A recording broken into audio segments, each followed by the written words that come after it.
Bonjour à tous, aujourd'hui je vous montre la formule parfaite pour créer des offres à étiquette. Juste avant, si vous ne me connaissez pas encore, moi je m'appelle Arthur, je suis le gérant d'Arthur Scalio et on a tout simplement qu'une seule mission, c'est développer le chiffre d'affaires des prestataires de services et de e-commerce. Alors, aujourd'hui, on va se pencher sur la formule parfaite pour créer des offres à étiquette. Alors, premier point, on va voir les avantages du high ticket et les désavantages du low ticket. Ce qu'il faut bien comprendre, c'est que toute la différence est là entre le high ticket et le low ticket, dans le sens où si vous voulez scaler et vous voulez passer de 5 à 10 000 euros par mois à 40, 50, 60, 80 000 euros par mois, vous êtes obligé de basculer en high ticket. Voilà pourquoi. Premier point, l'avantage du high ticket, c'est qu'il y a un investissement service qui est élevé, dans le sens où la personne qui va acheter votre service va être relativement investie chez vous, puisque pour elle, c'est beaucoup d'argent, et donc du coup, elle va être focus. Tandis que, à l'inverse, le low ticket, si voilà, vous avez un produit, je sais pas, je dis des bêtises, à 100 euros, la personne, elle va, voilà, elle va l'acheter, elle va regarder ça de loin et c'est tout. Et du coup, il va pas y avoir cet investissement émotionnel dans votre service et ça a moins bien fonctionné. Ça, c'est juste de la logique. Ensuite, satisfaction client optimale.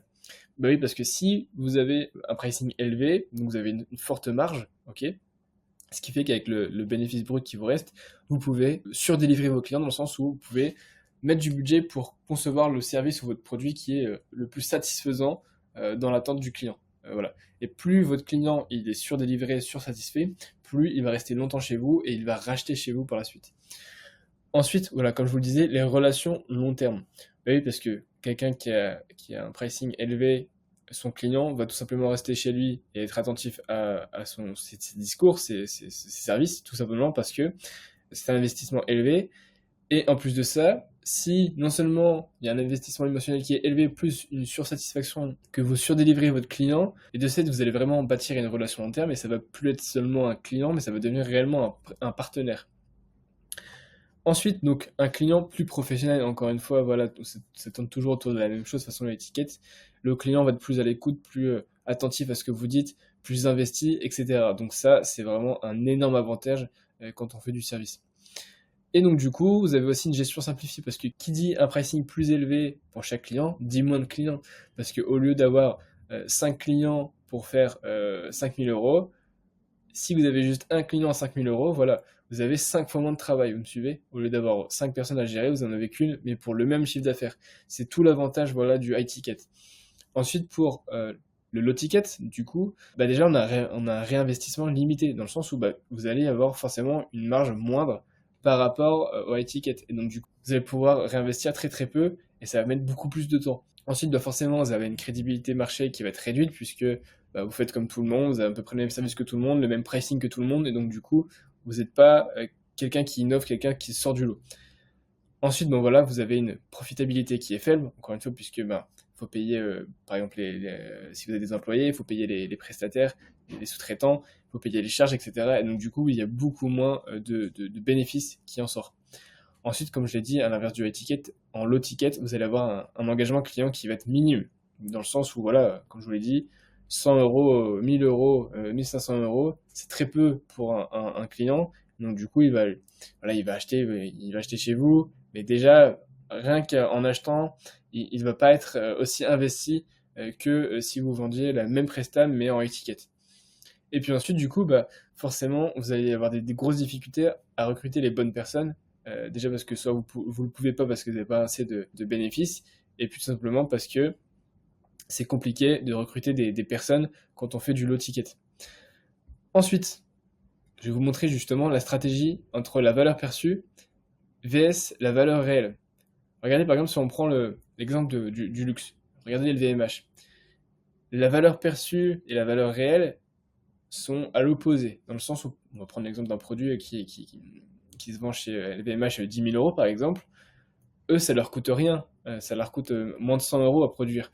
Mais l'idée c'est qu'ils ont tellement un bon branding, un bon service, un bon statut, une bonne image de marque que du coup ils peuvent se permettre de exploser la valeur perçue et donc avoir un prix égal à la valeur perçue. Tout tourne autour du modèle premium. Ensuite, pour les éléments de valeur, vous devez forcément avoir un statut social qui est bien pensé, qui est élevé. Puisque forcément, si vous avez une valeur perçue qui augmente, votre statut social augmente aussi. Idem pour l'expérience client. On revient tout à l'heure à l'expérience satisfaction client optimale. Forcément, si la personne met le prix et que ça lui fait mal de payer ce prix-là, vous, derrière, vous devez tout faire pour qu'il y ait une expérience 5 étoiles. Voilà, 6 étoiles sur 5. Vous voyez l'idée? C'est vraiment de surdélivrer pour avoir l'expérience client la plus optimale.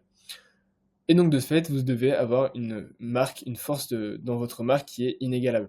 Ensuite, vous devez créer de l'écart entre la valeur perçue et la valeur réelle. Plus la valeur perçue est élevée, plus déjà il sera simple de vendre et plus il sera simple de vendre cher. Ok, donc vous devez maximiser la valeur perçue. Et vous devez tout faire pour optimiser l'écart. Alors c'est bien plus simple d'aller chercher un pricing plus haut que de réduire ses coûts. Parce que forcément, il y a des coûts qu'on ne peut pas réduire. Mais voyez l'idée. L'idée, c'est de vraiment tout faire pour qu'il y ait le plus de marge possible pour pouvoir réinvestir, autofinancer par exemple du budget en publicité, du recrutement avec des app players, etc. L'idée, c'est de scaler le plus rapidement possible. Et ensuite, pour la construction d'une offre à étiquette, vous devez avoir un personal branding en béton et une structure d'offre en béton.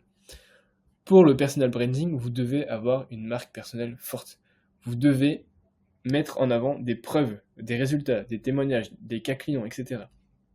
Vous devez aussi, à travers des pro-facettes, on en a déjà parlé plusieurs fois dans la chaîne, vous devez apporter un maximum de valeur gratuite.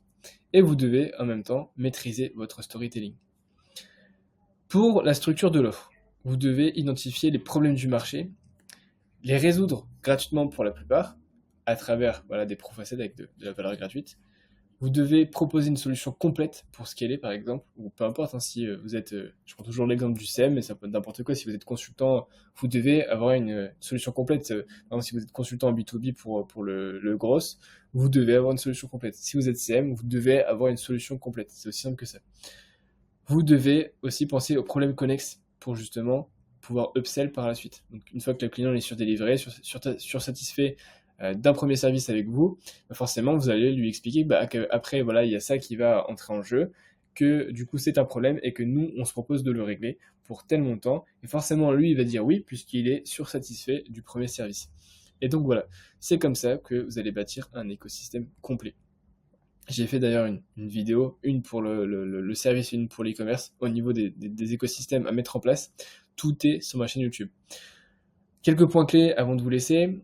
Il faut que vous soyez positionné comme un expert, que vous créez une connexion émotionnelle entre vous, votre marque et votre cible, votre marché, vos clients.